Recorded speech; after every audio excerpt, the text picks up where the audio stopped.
I did a live stream on YouTube. It got taken down within like 5 minutes, probably because I held a Air Toy Soft replica. I don't even want to say it. I feel like the algorithm's going to pick up on any way I say it. I'm not really sure what's going to get live streams taken down on YouTube yet. But basically, this is not of the hobby at all. This is just how I'm going to start off the live stream. So I can start taking some tech questions. But right now, here's some knobs for the vanity in my bathroom. This is very algorithm friendly. And I just have to drill some holes in these and tap it out because I got to change the hardware because one of them stripped. And if I'm going to change the screw out on one of them, I'm going to change the screw out on both of them so that it's, you know, so that they match. So we're going to use this lathe. We're just going to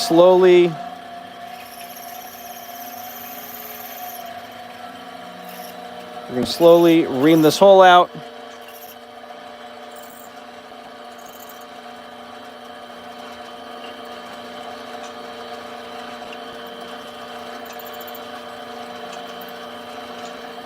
We're going to go until this feels like it bottoms out into the original hole.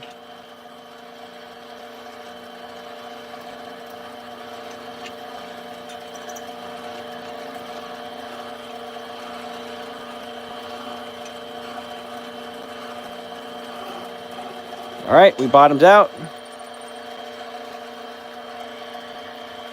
We're going to back this guy out. Cool. Sweet. So then all I have to do is tap threads into that guy. And once I tap the threads into it, I can put the new hardware in, and now I can put it back on my bathroom vanity. So I didn't get a whole lot of like interesting topics, like questions asked to me during this week. So what I am going to do after I finish finishing these knobs is I'm going to take a look at some of the questions from last week, and I'm actually going to elaborate on them a little bit more.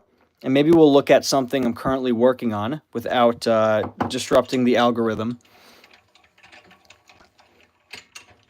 And maybe we can take a close, in-depth look at some AEG internal components. Totally nothing that if I hold it on camera will get the live stream taken down by the YouTube algorithm.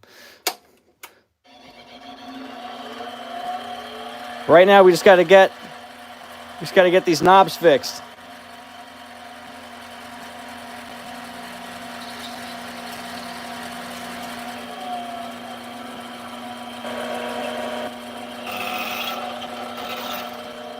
All right.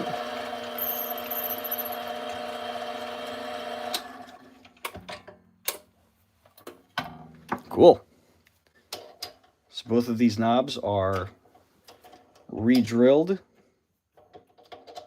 All I have to do is tap threads into it, which I'll be able to do very easily with a drill, actually.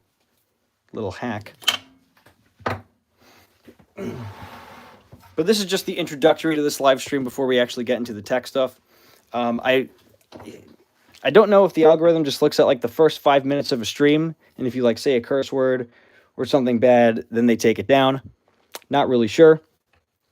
But I really would like to make YouTube the place where I do the tech Q&A live stream because I can save it, upload it later, and actually put timestamps on the discussions. And I think that would make it most helpful for people actually tuning in because they want to learn tech stuff.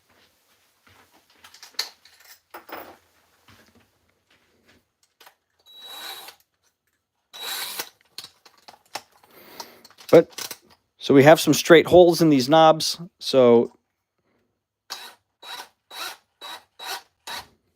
definitely makes it easier to tap some straight threads.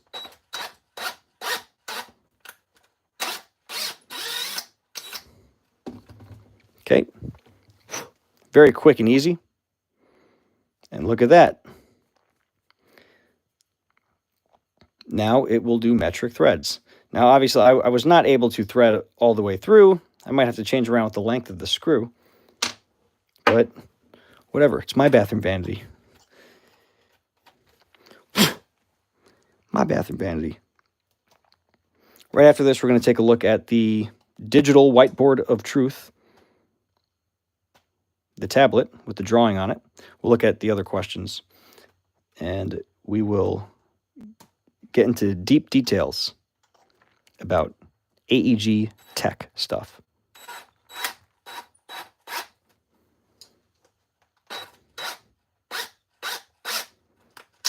Ooh. Well, that's not good. There's a bunch of gummed up metal on here.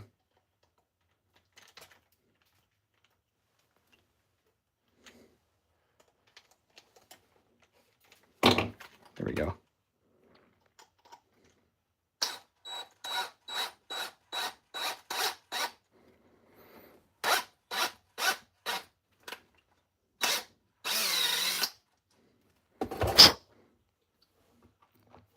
All right, and here we have M5 threads, just like that.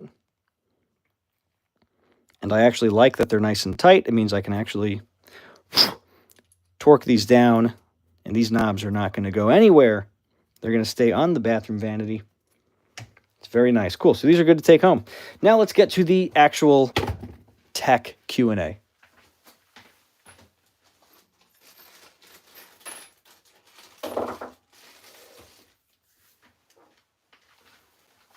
Right after I put this stuff away.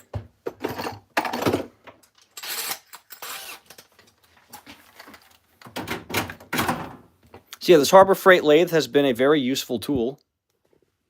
Oh. Yeah, the Harbor Freight lathe has been a very useful tool for tech-related things.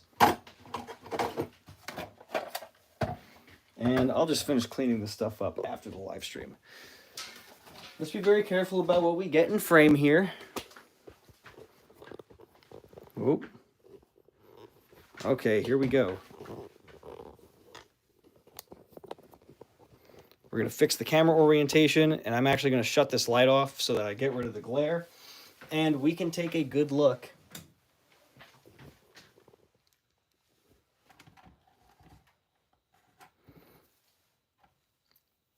So last week,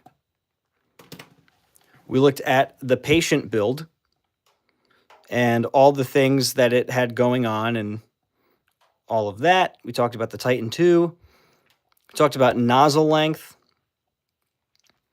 Now, I think it's worth talking about nozzle length a little bit, but not so much the nozzle, more so the hop-up chambers themselves and how your hop-up chamber can affect the nozzle length that you'll need build to build.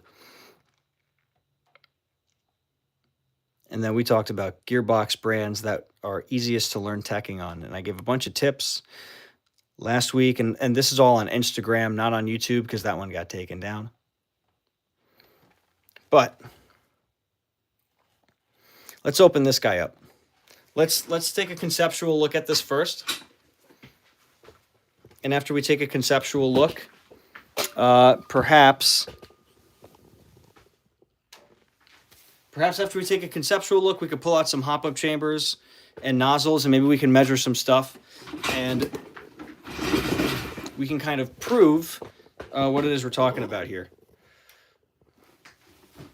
So, last week I talked about nozzle length. Now I want to talk about hop-up chambers and how the spec and the dimensions of your hop-up chamber will actually affect what nozzle you might need. So if we draw this up, let's draw a rough sketch of a hop-up chamber really quick.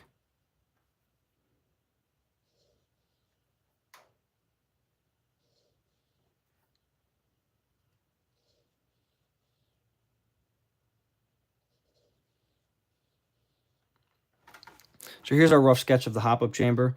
Let's change the color really quick. I'll let this yellow represent the hop-up bucking that's going to be in here. So somewhere in this hop-up chamber, really quick, somewhere in this hop-up chamber, there's going to be some wall. And this wall is where, when you put your inner barrel in here, with your hop-up bucking, this is where it's going to stop. it's going to hit this point where like your inner barrel and bucking, they are not going to slide in any further than what we have here. And let's better illustrate this wall like this.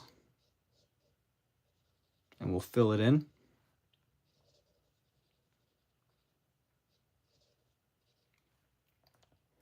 And now we're going to draw our hop-up bucking, and we'll just pretend that the inner barrel is there. All that really matters is where that bucking is going to end up being. So if we look at a bucking, right, there's going to be this lip.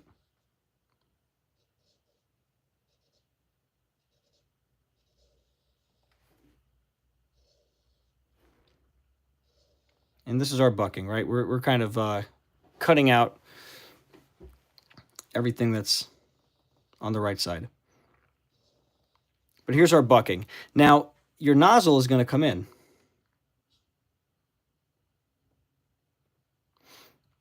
And we'll make the inlet adapter for this hop-up.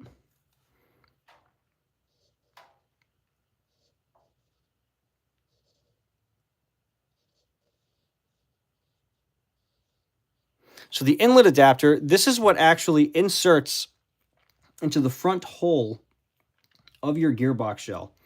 So your gearbox shell, I'll illustrate it in red, right? Your gearbox shell, here's the front face of it.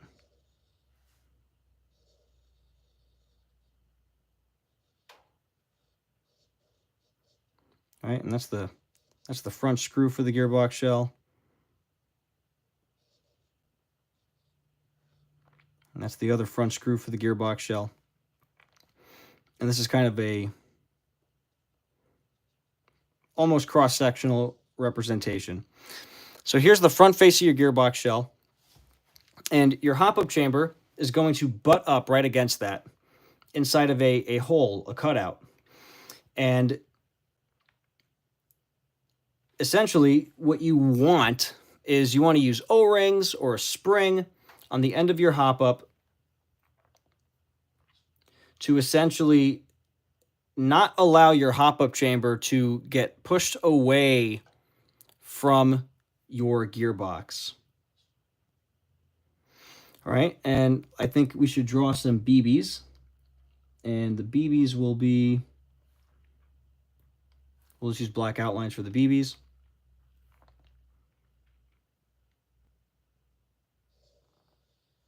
That's a BB. Here's the following BBs. Now, there's going to be a nozzle involved here as well. And I'll get the nozzle in there. But essentially, your nozzle is going to come in. It's going to pick up the BB. It's going to insert it into this hop-up bucking. And when a BB gets chambered in the hop-up bucking, you want it placed in the bucking before the shot so that you actually have some retention with the lip of your bucking. If your bucking lip does not have any retention on the BB, this BB is just going to roll out the moment you point your muzzle down. It's not going to auto-rotate like this tablet, which is not good because there's going to be a distance between the tip of your nozzle and the back of the BB. And then there's also going to be the fact that you want air seal going on. So that's generally how it works. Now, as far as nozzle length, the main crux of this whole diagram that I drew and this discussion. So we talked about nozzle length last week, and it's on Instagram. And we talked about how you want your nozzle to reach the bucking and make a full seal. And we'll illustrate our nozzle with this cool teal color, I guess. Here's your nozzle.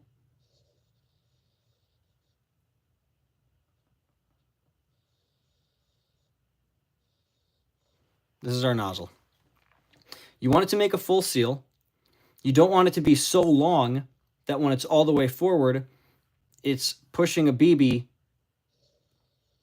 past this point, because then you're going to have some head spacing issues. You want the nozzle to be as short as possible generally with AEG buckings, and I say generally, tech work can be very niche.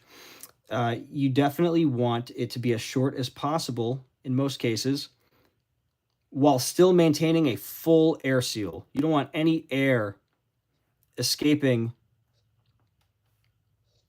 around the bucking. You want that to be airtight.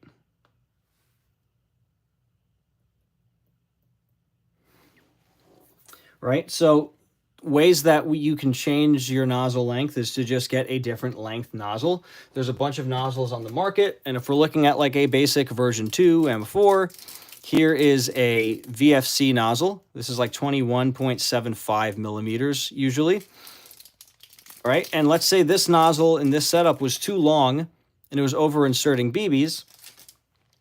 Well, we'd want to go with the shorter one. Okay, well we have an EPES 20.7 millimeter nozzle. It's a little bit shorter. It's a little bit shorter by about a millimeter. And in a lot of cases, if you go with the 20.7 millimeter nozzle in an M4, it's still going to make a good air seal. The other danger of a nozzle being too long, let's erase that nozzle. Let's redraw that nozzle. When the nozzle is all the way back, and let's say this is as far back as the tappet plate is going to pull this nozzle in this setup, I'm sure you can see a problem here. If a BB were to try to get up here, it physically can't, because right here, the nozzle is still touching the BB and blocking it. So a nozzle that's too long will push the BB too far into the chamber, and you'll have inconsistent head spacing.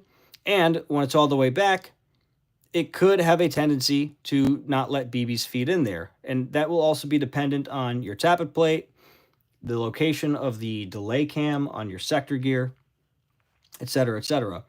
But if you're looking at an instance where the nozzle is too long forward and too long back, well, then you go with the shorter nozzle. If you have a nozzle that's too short to where it doesn't make an air seal, but it allows feeding, and a nozzle that's any longer causes issues with feeding, well, you can sand the front of your tappet plate. Let's pull out a tappet plate.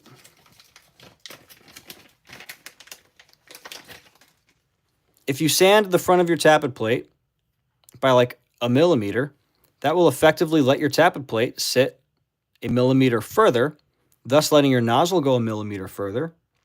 So that short nozzle, that's the perfect length when it's all the way back, can also be the perfect length when it's all the way forward if you modify your tappet. That's one way you can do it. Other things that are hop-up chamber specific that can affect what nozzle length is going to be best for that build could be the distance between the hop-up chamber and the gearbox. So if you run into a weird instance where maybe you're stuck with a really long nozzle for some reason, or there's not any other nozzle available on the market that will meet that length. Maybe it's a very niche build, and the nozzle is too long going forward and it's too long going back. Well, you can put a spacer in between your hop-up chamber and your gearbox shell. Here's an example of one of those little spacers or shims, and this goes on the inlet adapter. Let's try to get it to scale. This goes on the inlet adapter of the hop-up, and it creates a little gap between the hop-up chamber and the front face of your gearbox shell.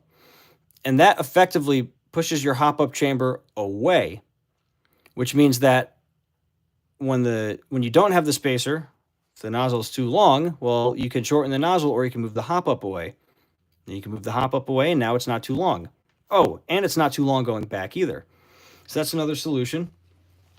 Max hop-ups, the more modern ones, the newest ones, they have a removable inlet adapter. So you can remove the inlet adapter that goes in the gearbox shell, and they provide shims.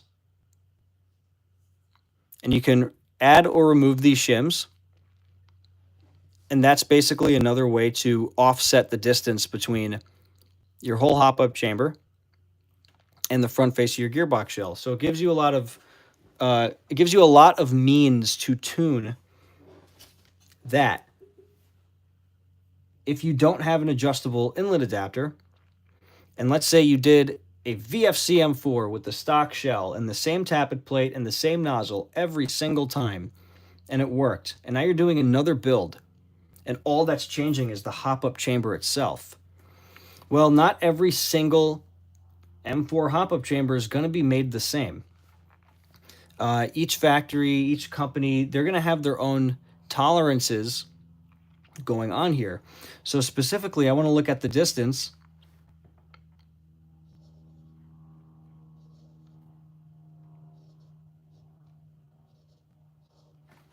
The distance between where this butts up with the front face of the shell and where your hop-up bucking is going to find itself. This could vary in some builds, or rather with some hop-up chambers. This could vary quite a bit. So this is one of those weird tolerance stacking issues that I kind of talk to people about all the time. There is no greatest hop-up chamber on the market. There is no greatest gearbox shell on the market. There's definitely some better gearbox shells. There's definitely some high-quality hop-up chambers. But just because you had good experiences with a particular hop-up chamber or particular nozzle or particular nozzle length in one build does not mean that will always translate over in another build. Nowadays, you see a lot of nozzles being sold be advertised by their length. You don't really see any more companies put out a nozzle and say this is for M4, or this one is for AK, or this one's for MP5. You don't really see that too much. You see that more if it's like an OEM replacement part. So like this is a VFC nozzle. They put this in all of their stock VFCs. This is what you get. And it's an OEM replacement. So it is the nozzle for their M4s. That's what you're going to find in it. That does not mean that it'll fit in every M4. So this is a really important dimension here, this distance here. So yeah, that's just that's a continuation of that nozzle length discussion. I talked a lot about the nozzle before last week. I don't know if I talked too much about the hop-up chamber's role in that. So I figured it was something kind of worth noting. So yeah. Now, just for fun, because I save all these notes that I write down, I'm just going to bullet point the things that will actually affect the way that your nozzle length works. So, well, you have the nozzle length. You have nozzle length X. And let's say that this X dimension does not change. X could be 20 millimeters, it could be 20.1, whatever. Your nozzle is X length. If your nozzle is X length, what are all of the components in a gearbox, in an AEG, that will affect where this nozzle actually lands when it's all the way forward and where it's going to be when it's all the way back? Well, you have your tappet plate, right? And there's going to be two little sub things here. For your tappet plate, you have the front face,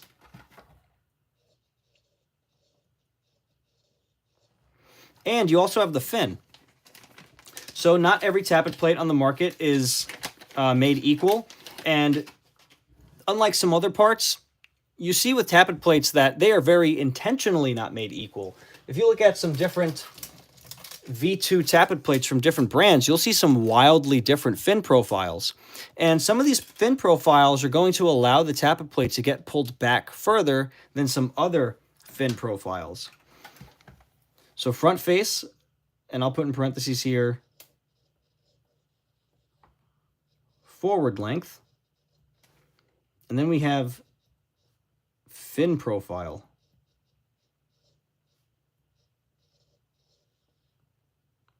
Rear length.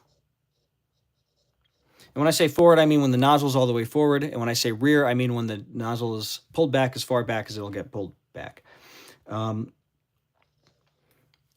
lieu of the tappet plate, another thing that will affect how far forward that nozzle can actually go is actually your gearbox shell. This is a VFC spec gearbox shell made by Retro Arms.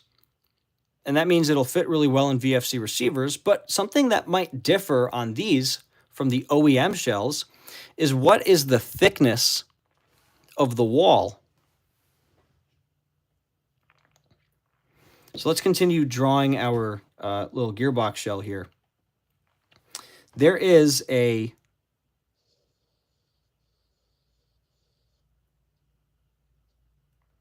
front wall here.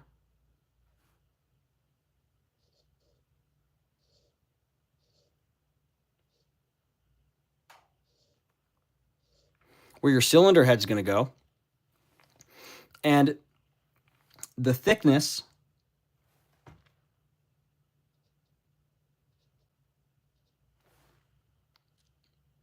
of that front face of the gearbox shell could affect also how far that tappet plate can go forward.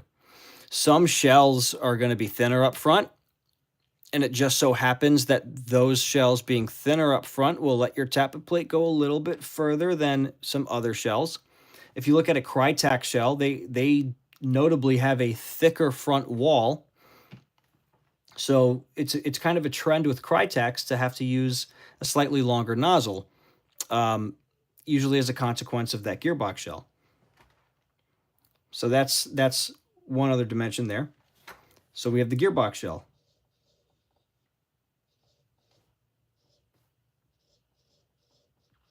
And the gearbox shell will also have two little subs going on. One sub would be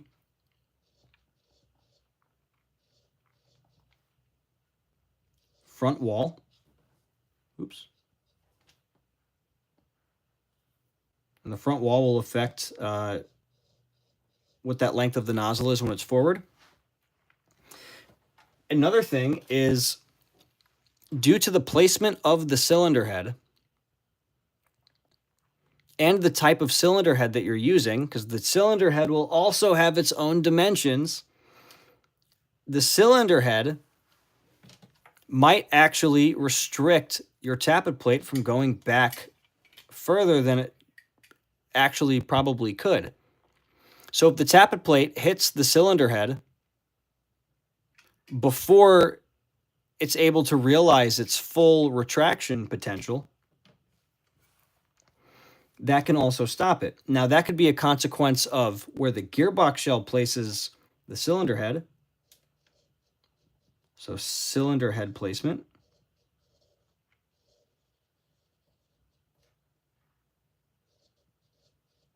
Rear. That could be one of those things.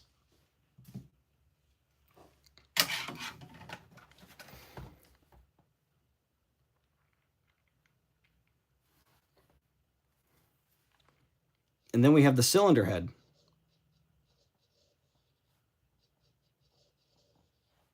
I'll put cylinder head front face, right? It's the front face of the cylinder head,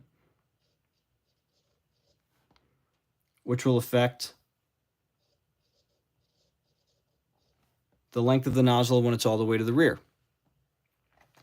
Some gearbox shells are so bad with where the cylinder head gets placed that the tappet plate will get pulled back, get stopped by the cylinder head, but the sector gear still wants to pull the tappet plate back even further.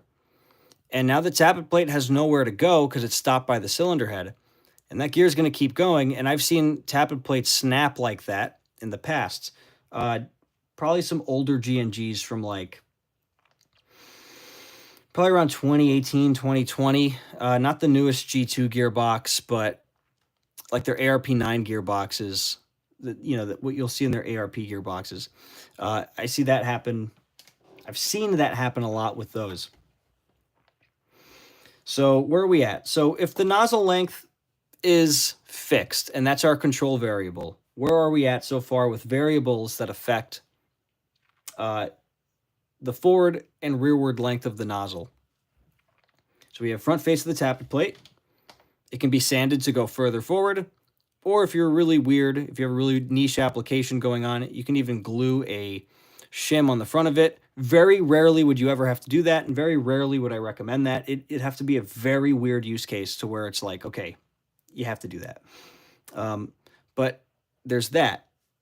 There's the fin profile, how far back it can get pulled just based on how thick that fin is and how much beef there is to get pulled back. Gearbox shell, thickness of the front face. If it's really thick, it might mean that the hop-up chamber now is just a little bit further from where that tappet plate is going to be resting, which could affect what your nozzle length should be.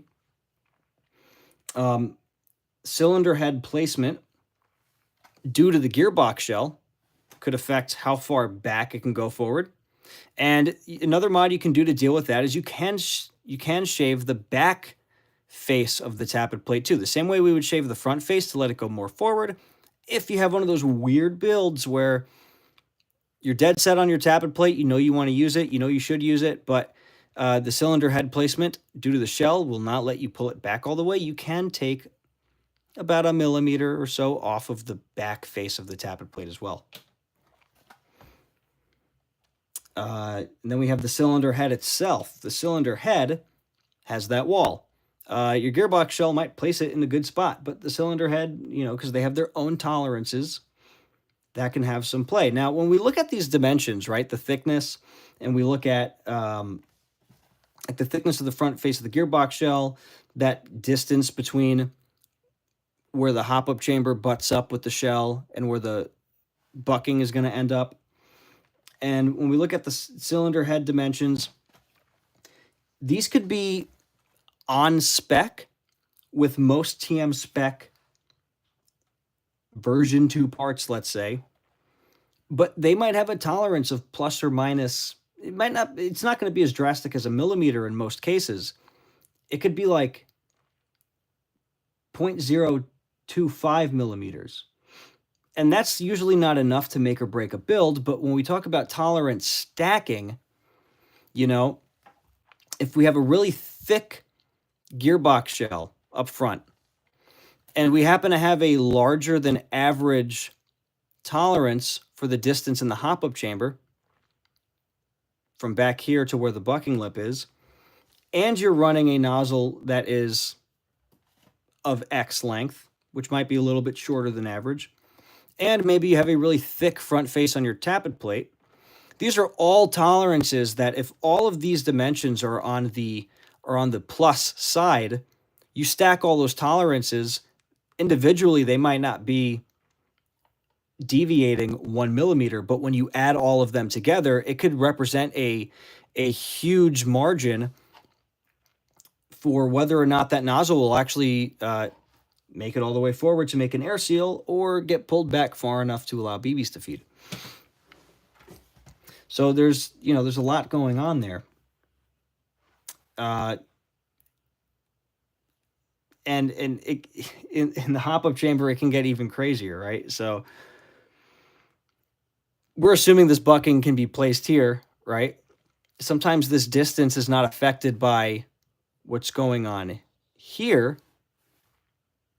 Sometimes that distance can be affected by what's going on here. Like, is this little wall that stops the bucking this thin all the time? No, of course it's going to have some tolerances. So this is another dimension. So when you actually examine these parts and remember that, like, they're made by human beings, or even if they might be CNC machined or whatever have you, it's not aerospace engineering. These things are not going up into outer space. There's no requirement for airsoft parts to be precise to the 0.0001, millimeter. That just doesn't exist in airsoft for parts to be required to be that precise. So all of these parts, whether if they're from the factory of the base gun or if they're aftermarket parts for that spec of build that you're doing, all of them will have tolerances. And these are the things that like we really fine tune when we're teching. And this is why drop-in does not exist. This is why, it takes a really long time to complete a build. And there's a lot of work involved in actually getting the utmost excellent performance. And this is just talking about nozzle length. This isn't talking about all the other jobs that the hop-up has or all the other jobs that the gearbox has or that the, So let's just keep going. What other things will affect nozzle length? Well, we have the sector gear, delay cam placement. Ooh. How so? Well, I'll tell you this. I misspelled placement. I added the N. Don't worry. Here's the myth. Here's the myth about sector gear delay cams. All right, here's the myth. Delay chips pull back the tappet further. That's a myth. A delay cam on your sector gear, and here's a bunch of delay cams, these guys, these delay chips that we put on sector gears, these do not make your tappet plate get pulled back further. All they do is they just delay. They just hold the tappet back longer. It just means that the sector gear has to rotate more in order for that tappet plate to go back forward again. What I'm talking about with sector gear delay cam placement is this is something that you might see nowadays, probably more so than ever, because there's different companies making gears and they're kind of experimenting, like Solink. So a lot of these gears coming from China, they just look like SHS gears. But there is some experimenting happening as far as like the engineering side, because there's American companies and Chinese companies that are trying to kind of change the spec on parts a little bit. So if we look at this GNG sector gear and this Crytac sector gear, right? How far is the delay cam from this center axle? The actual distance between where the delay cam is from the center axle might vary from brand to brand. With the Crytac gears, it might be the case. And actually, let me get my calipers. Let's actually measure it on these two gears. For all I know, these are probably very much the same and very close. But I'll explain to you why this actually matters, because some companies are deliberately putting the delay cam not just in a different spot timing-wise, but they're putting the delay cam in a different spot space-wise to affect how far back it'll pull the tappet. So let me get my calipers.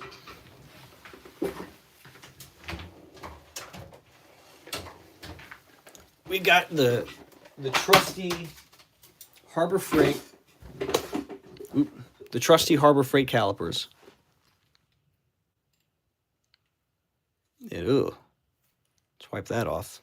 I know I should wipe it off with something cleaner than my finger, but okay, let's just say that's zeroed. Let's just measure this distance out really quick. Now, I'm going to be careful not to use this wider part of the shaft, because the thickness of the wide part for the shaft on these gears might actually just vary, because there's nothing saying that like this thick part on the bottom has to be 3.95. Like it could be, it could be 7 millimeters. This bottom part doesn't really matter as long as the part going in the bearing or bushing is 3 or 2.95 or whatever. So I'll try to be very careful about this. I'm measuring about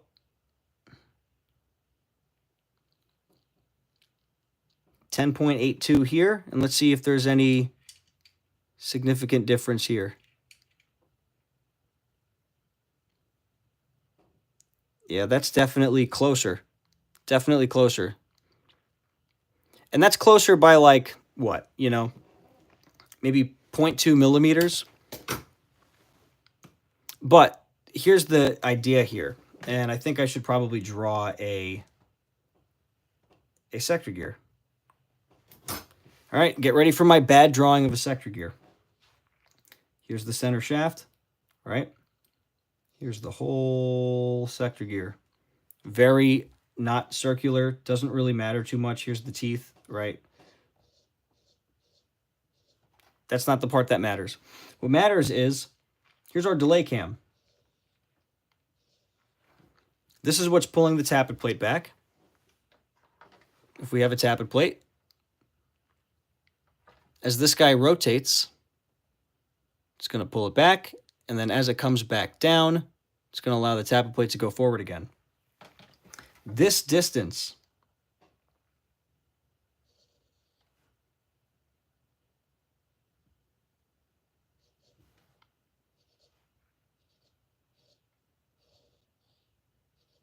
very crude drawing, right?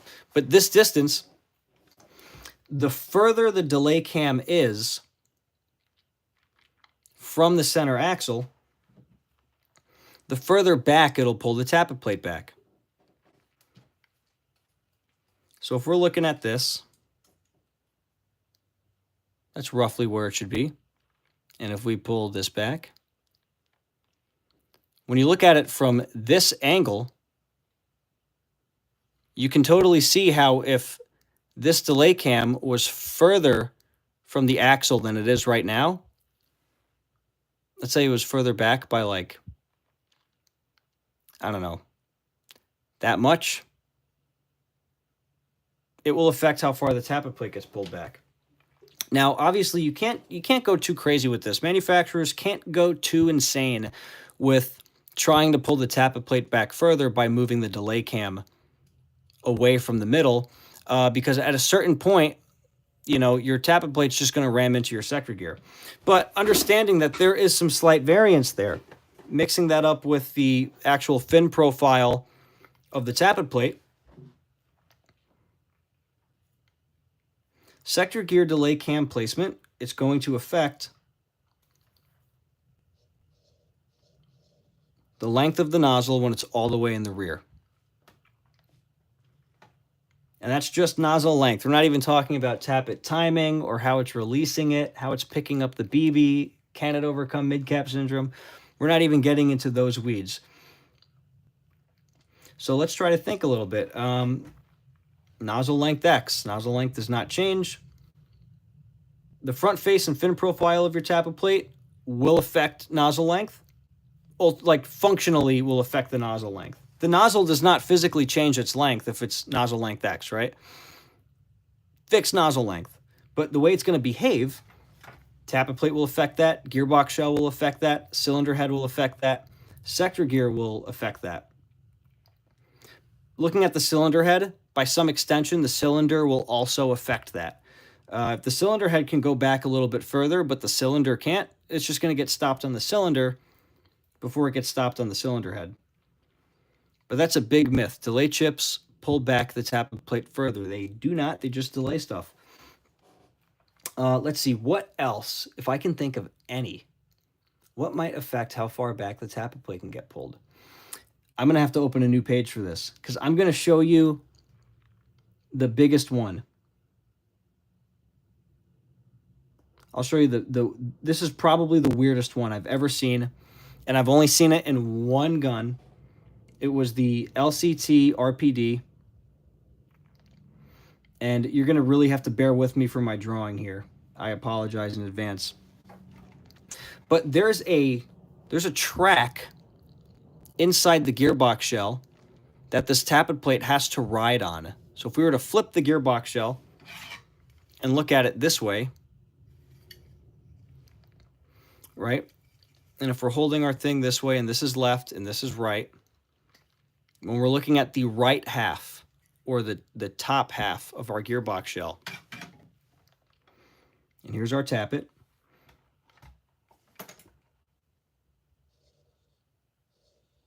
There's our cylinder window. Here's the rest of the gearbox shell, right?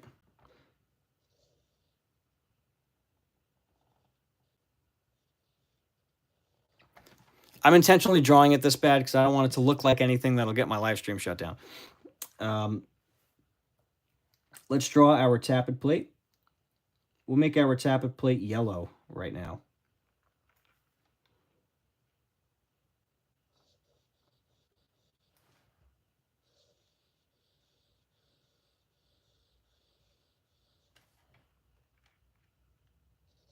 Here's our fin profile.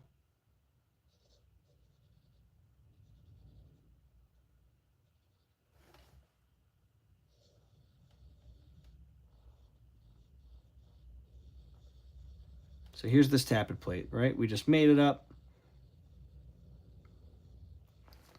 When the tappet plate gets pulled back all the way,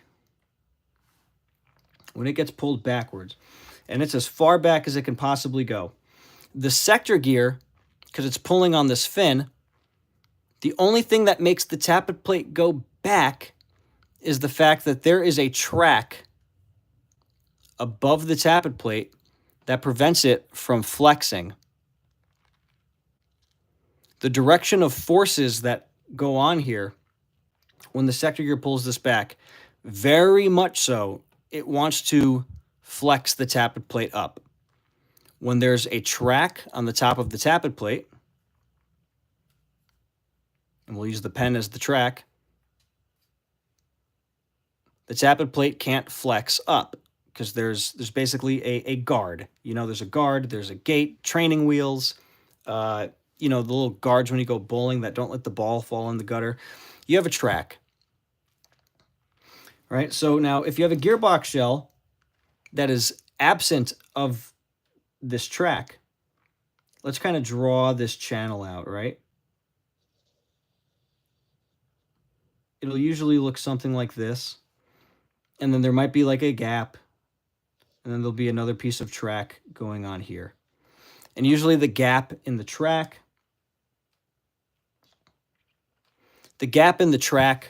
is usually so that when your sector gear is spinning against that, the delay cam is actually not rubbing against this track. Now, this track is like an extrusion. And that extrusion can just get in the way of the sector gear, right? But this track in the rear is so important. If you don't have that track, this tappet plate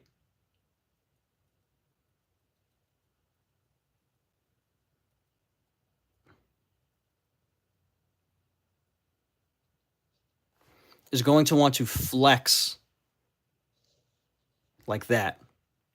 Now, if your tappet plate is flexing like this as it's being pulled back, guess what's not happening? It's not getting pulled back all the way.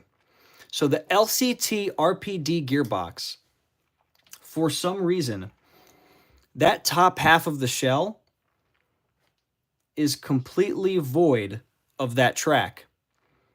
So you can only imagine the LCT RPD being a LMG, why it feeds when it's brand new out of the box is completely beyond me. It makes no sense. It does not matter if you have a beefier fin profile. It does not matter if you have a shorter nozzle so that when the nozzle's all the way back, it allows BBs in, right? On the LCT RPD, none of that matters because it is missing this crucial track for the tappet plate in the rear. And you can't compensate with a shorter nozzle. To some extent you can, but as you get that nozzle so short on the LCT RPD, now you've made it so short to compensate for that issue with the tappet plate going back that now there's just no way it's going to reach the bucking in the hop-up chamber. So last time I worked on an LCT RPD, what I had to do, because there was no track here, and this is how I got it to feed, and it was a very successful build, and it's still working to this day, shooting like a dream. As a tech, it's very useful to have miscellaneous hardware like grub screws and to have taps and drills. So on this LCT RPD gearbox, what I had to do, because there was no track here, and it's a proprietary shell in the LCT RPD, you can't change it. There's no aftermarket shell for it, you know. It is, you get what you get. It's proprietary, and it's missing a crucial feature to actually make the thing work reliably. I drilled a series of holes in the gearbox shell. The holes went all the way through. I tapped them with an M3 tap, and then I took M3 grub screws, and I put grub screws in these holes. I had to be very careful to make sure that these holes I drilled in this gearbox shell were in line with one another. It had to be in line. I wonder how I can make a straight line on this sketch app. It would be very useful if I could do a straight line. Oh. Oh, if I hit the button on the pen after I draw a line, it'll make it straight. Very neat. Very good to know. I had to be very careful to drill these holes in line, get these grub screws in, and make sure that everything was straight. And after doing that, having those grub screws in, now there was something bracing the tappet plate and not allowing it to flex upward. And because it couldn't flex upward, it was allowed to actually go back. And it worked like a charm. I had to do another weird thing in that specific build. What I did in that RPD was I took a normal version 2 tappet plate and I modified the front face of it because the LCT RPD has a offset nozzle. So I basically, with a Dremel, cut off the top and remade this whole portion that holds the air nozzle down here. And there was a lot of careful dremeling involved. And I destroyed a lot of tappet plates trying to do that. But eventually I ended up getting one that worked, and then I had this whole beefy version 2 fin profile that I was able to modify to work well with that build. But this is one of the most niche, least looked at, least diagnosed on the internet. You'll probably never hear anybody else talking about it. This is like the most niche thing that will make your nozzle too long in respects to feeding on an AEG. And the only gun I've ever seen have that issue was the RPD. So, yeah. So that was kind of the whole thing I wanted to talk about today. Just because I didn't get any super crazy, viewer-submitted questions this week. Pretty much everything that got asked to me this week were questions I answered already, and I was able to just redirect them to videos I already made, and it worked out. So, yeah. But we're actually still not done, because we're still on this. Nozzle length X. Nozzle length doesn't change. What other things will affect the length of the nozzle? So, the bucking itself.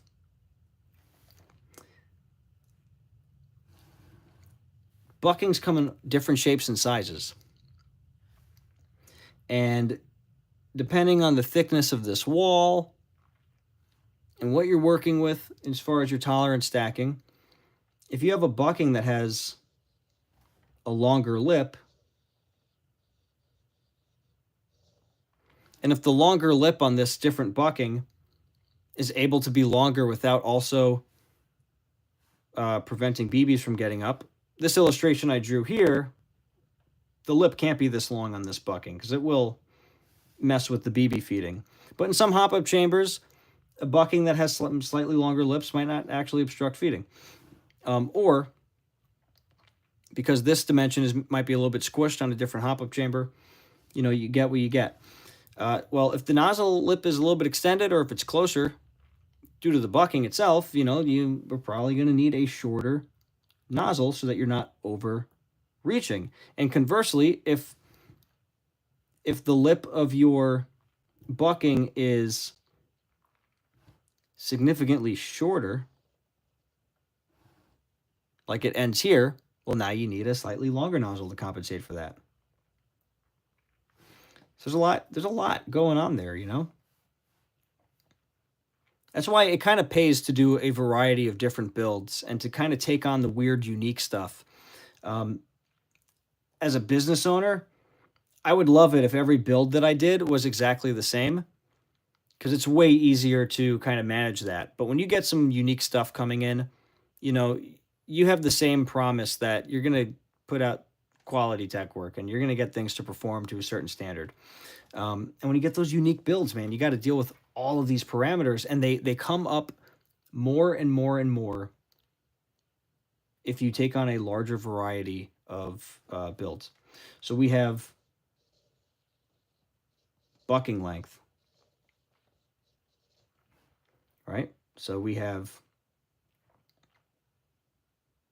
I'll put lip, right? Lip length. And honestly, this can affect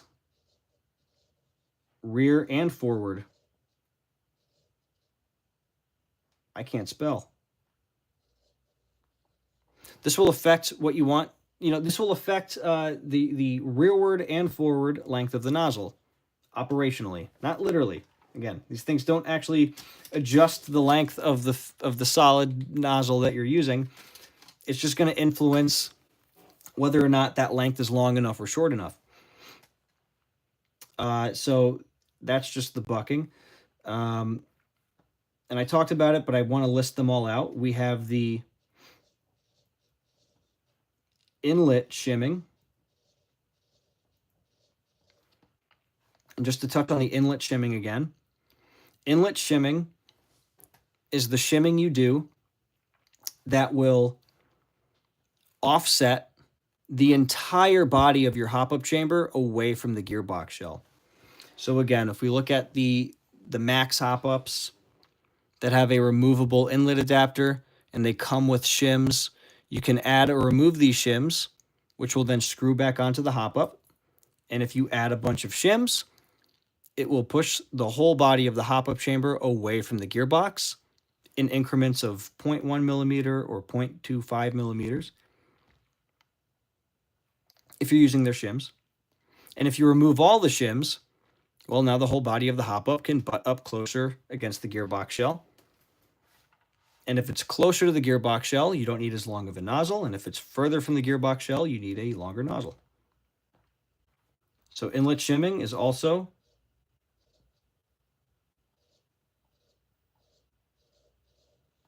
forward and rear.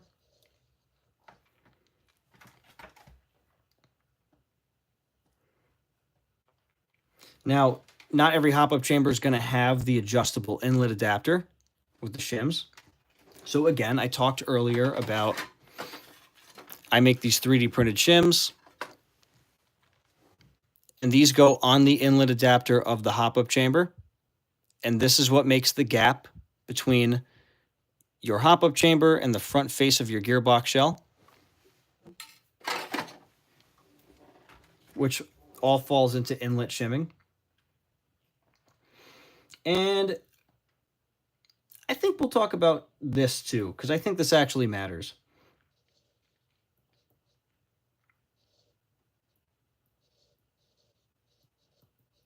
Tip profile. So I know everything on this list is supposed to be not nozzle parts. Every part that's not a nozzle, that will affect what length of nozzle you need.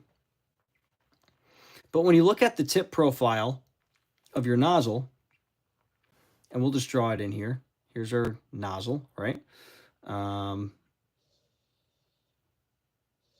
Here's our nozzle. It can have a different tip profile. If you look at the VFC nozzle that I showed earlier, it doesn't have a very pronounced chamfer to it. It has a very slight chamfer. It almost comes out to a 90-degree angle.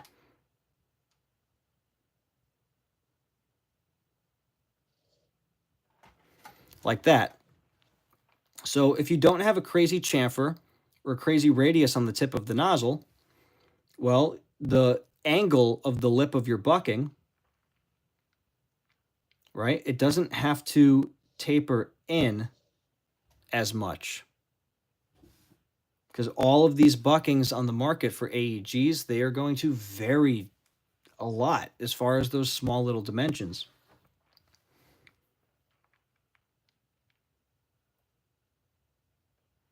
But if your nozzle tip has a very pronounced chamfer, sure, up until this point, it'll insert into the bucking and feed a BB, but it might not actually make a full air seal until it gets that deep. And that distance can most certainly be plus or minus, 0.5 millimeters, depending on how pronounced it is. So I'll give you an example of one of those types of nozzles. If we look at a retro arms nozzle is going to have a more pronounced chamfer on the front there.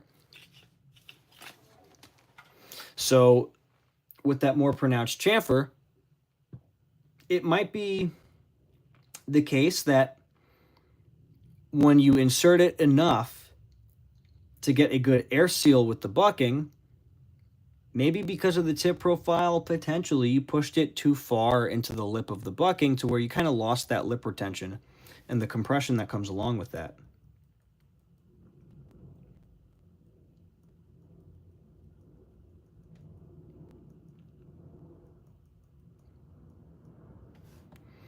So that would be that.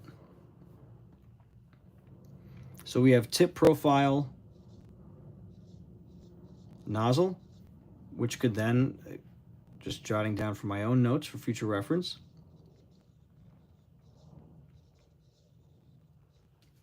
it can affect the operational forward and rear length of the nozzle, when it's all the way forward or when it's all the way back. What is going to be the ideal?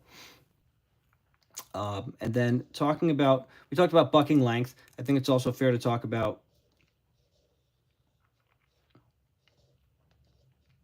bucking lip profile, because the same way the nozzle tip profile can influence how the length of your nozzle will kind of behave. If you were running like an M4G setup, like these new max hops I've been using a lot lately, I have a YouTube video on it. Well, they use a gas blowback bucking, and these just kind of completely change the script. So if we were to get rid of the AEG bucking for a second, and we were to replace that with the gas blowback bucking, which you can use in the M4G setup, that's kind of where the bucking lip is. And cross-sectionally,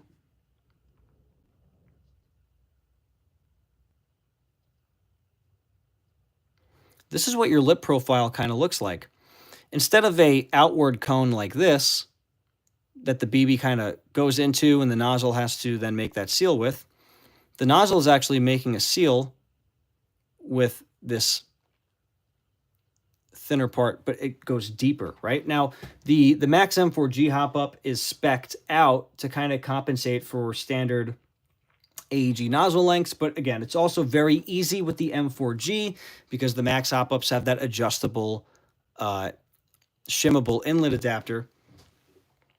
Makes it very compatible with a lot of things.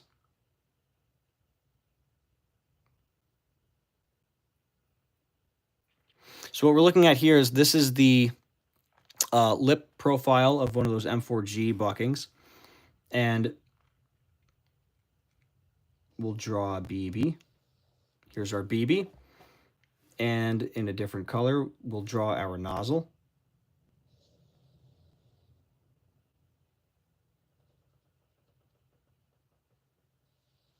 And I kind of draw it to mimic the profile of the EPES nozzles that I like a lot. Well, the BB is going to kind of sit inside the front hole of that nozzle a little bit. And you want this nozzle to make a seal here and here, like all around it. You have this cone for the entrance where the BB goes in, and then there's a cylindrical portion that'll give you more retention on the BB. And my drawings are not to scale, right? And then you have the contact patch. And with these buckings, the contact patch does definitely assist. It definitely assists in the retention of the BB, but you don't want to just solely rely on that. You want the lip to do what the lip does. So, you know, just that type of profile alone can change what you want the length of the nozzle to be, or what you might want the tip profile of the nozzle to be. You might not want a nozzle that has a super pointy chamfer with this type of hop up. And again, I found the EPES. Let's erase all of these. I found the EPES nozzles to work really well with those M4G setups. Very pleased with it. We'll draw our AEG bucking back in here.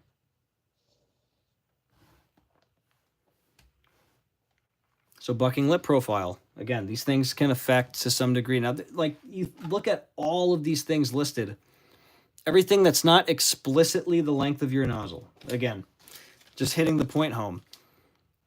In this experiment, the control's the nozzle, right? Like the nozzle does not change at all. It is the length that it is.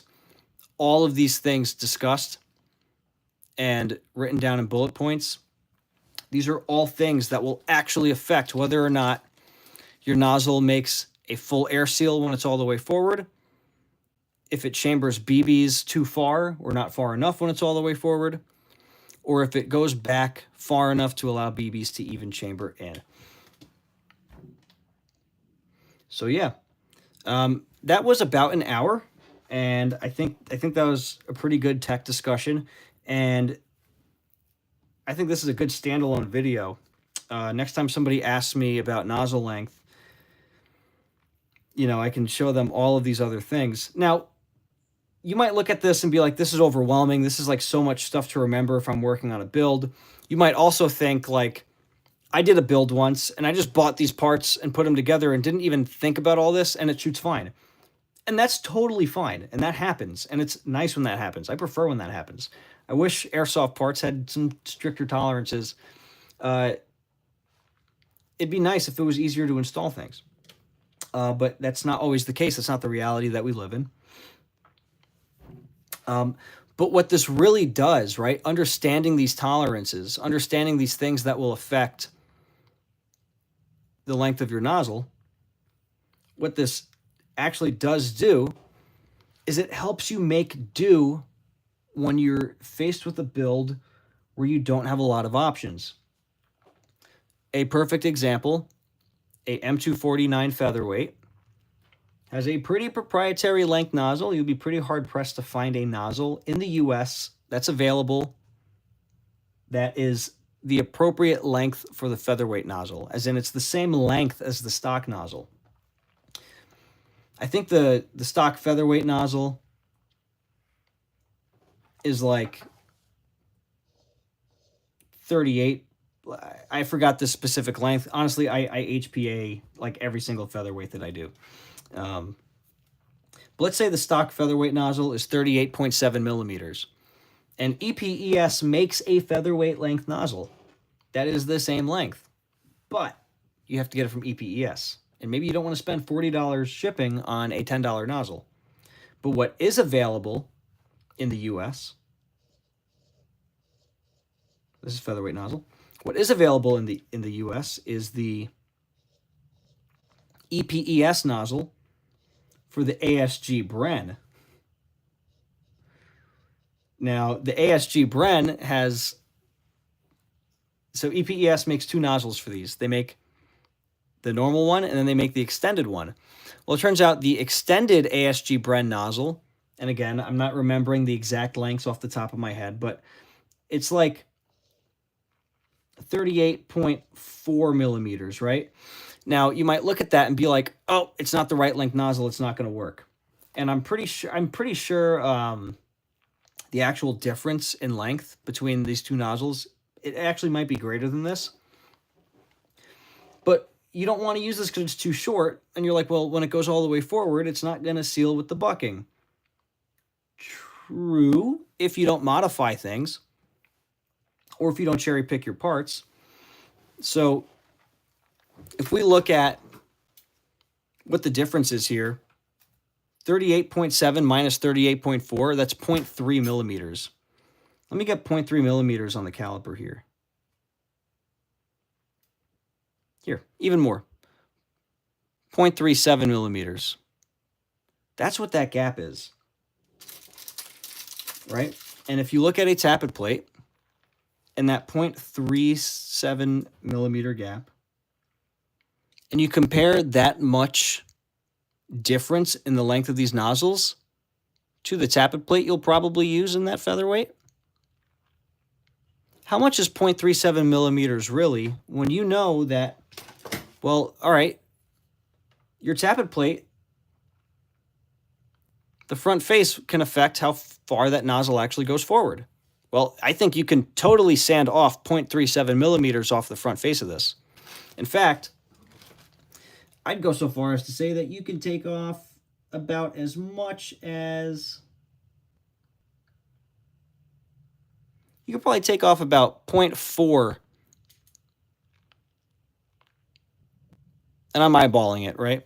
This is something that if you were working on that build, you'd be sanding a little bit, testing it out, and sanding a little bit off. You know, you can always take more material off. You can't put it back. But you could take like 0.4, you know? And if you did that, well, the nozzle will go that much further forward. So that means that if you could take an additional 0.4 off, right, or rather an additional 0.1 off, let's say the ASG Bren extended nozzle was not 38.4, it was 38.3. I know you're like, oh, that's a big difference there. No, you actually have a lot of leeway. It's good to know these things. Again, with M4 builds, you can get these max nozzles or EPES nozzles, and they'll come in some very specified lengths, like this EPES is 20.7. This EPES for M4s is 21.4. You can expect to see a variance with M4 nozzles go all the way down to like 20.1 all the way up to 21.75 in a lot of cases. And it doesn't mean that one is the correct one and one is the wrong one. And it doesn't mean that one is for a specific brand of M4 and one is not for a specific brand of M4. It's what are you actually changing in that build? You know? And this whole nozzle length discussion, understanding, again, these bullet points and how all these things can actually affect whether your nozzle's too far back or too far forward or not far back enough or not far forward enough, it'll help you diagnose issues. A lot of the times, if we go back to last week, right? And we have one of these instances where somebody sends me a message and is like, hey, bro, can I ask you a question and get your opinion? I'm building this gun. I put all these parts in it. And they list every single part they just put in the gun. And they're new to teching. And now the gun's not shooting the way that they hoped it would shoot. It becomes really hard to diagnose exactly what's wrong. And it also becomes a little bit hard to give that person asking you for help the quickest, cheapest, and most effective solution to solve that problem if they don't know all this extra fine detail that goes on there. You know, it's not like cars where if I have a 2008 Honda Civic and I get brake pads for my 2008 Honda Civic, they'll just go in there. If they don't just fit, it's probably because of rust and corrosion on my calipers. It's not because the 2008 Honda Civic brake pads I bought for my 2008 Honda Civic are off spec. The automotive industry has tighter tolerances than the airsoft industry. But imagine in the automotive industry, you have a 2008 Honda Civic and you need brake pads for your 2008 Honda Civic. And there's like 10 companies that make brake pads for a 2008 Honda Civic. Lonex makes a brake pad for your 2008 Honda Civic. In fact, Lonex also makes another kind of brake pad for your 2008 Honda Civic. Oh, and Modify makes a brake pad for your 2008 Honda Civic. And SHS makes a brake pad for your 2008 Honda Civic. Right? In the automotive world, you're really kind of comparing the quality of the brake pad in most cases. You know, I'm sure automotive mechanics will beg to differ, but I'm telling you, there are tighter tolerances, tighter standards in the automotive industry than airsoft, right? Airsoft is loosey-goosey when it comes to those tolerances and those standards. Now, imagine for your 2008 Honda Civic, if you got the SHS brake pads for the 2008 Honda Civic, they would only fit if you like filed them. You had to do filing to it to make it fit in your calipers, or you had to completely replace the calipers, because the stock Honda Civic calipers for your 2008 Honda Civic, that was just how that factory did it. But the company that makes these new brake pads for that 2008 Honda Civic, they're for the 2008 Honda Civic, but they just have their own opinions as to how the caliper should be also. So they make it on spec with their calipers, advertising both of them as drop-in replacements for 2008 Honda Civic. And then one won't really fit without the other. You know, it's something that you'd be kind of hard-pressed to see, again, in the automotive world, unless you're going into, like, performance parts and stuff. But as far as, like, going to the mechanic to just get your brake pads changed or to replace your oil filter, like, the oil filter for your car, it will fit in your car. But with airsoft, not so much. We are cursed with the reality that we have to check all these parameters. And what I like about this discussion too is I made a 3-hour video building an MCX, and I was kind of talking about my approach to building an AEG or the like. And I just went through like the steps showing the order in which I check a lot of these parameters. But the video was already 3 hours long, just showing the steps I take. I couldn't stop at every single turn in that 3-hour video and go over all the details for every single little step. I gave a lot of homage to gears and shimming because I feel like that's really important. All the other stuff's really important too. But that's what I like about this discussion. I really do want to put more videos like this out, whether if it's through the live stream or a more structured video. Because there's so much going on in an AEG or the like. It doesn't have to be a version 2.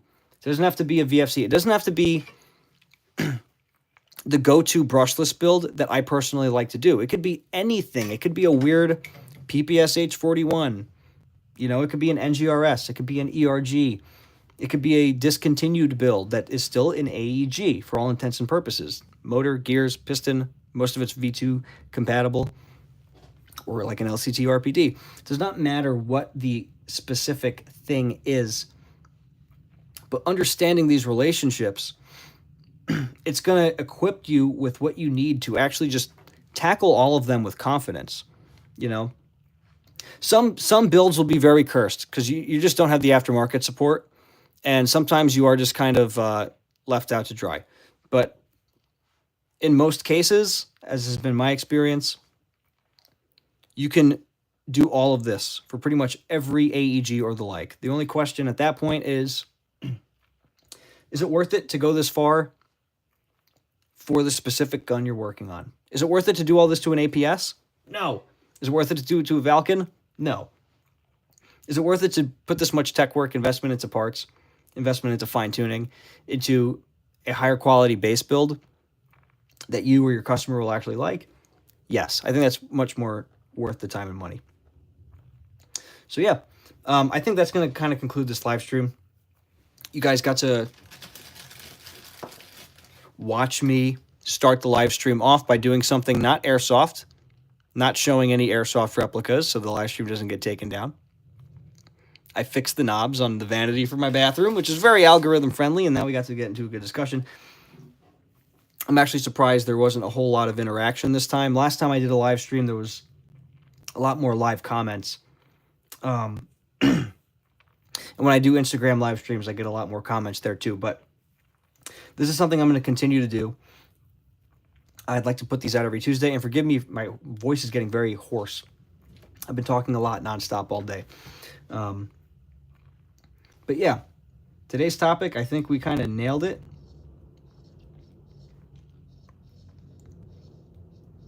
Nozzle length and its neighbors.